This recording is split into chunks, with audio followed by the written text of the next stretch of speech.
in so many ways, real estate and demography and demographic trends are just they kind of are consistently have historically been in lockstep. At least when you're aspiring to find some semblance of stability and potential upside. And when we look at each demographic cohort, we're thinking about how not how we thought at that moment in time, but how the future is thinking and how the future will future generations will want to interact with the properties that we buy and that we manage. And it sounds like such a basic principle, but it does require you to get outside of conventional thinking, conventional wisdom, get outside of the four corners. Again, this is a technical, defined term in commercial real estate investing. If you take a real estate 101 class, you're going to learn about core sectors, core sector allocations. And core should mean the safest and the best there's probably a number of different synonyms for core. And those four sectors are retail, office, industrial, and apartments.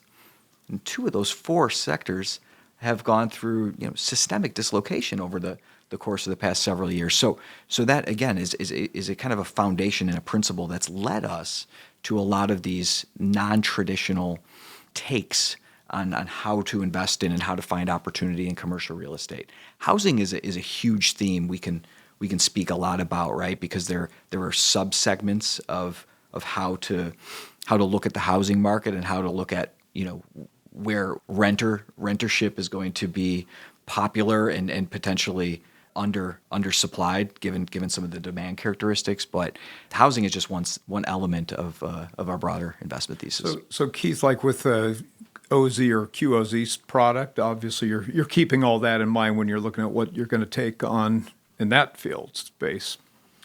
Really, the structure is secondary. We have public funds, we have private funds, we have tax solutions. So our DSTs, our 721 exchanges, and our QOZs are all tax solutions.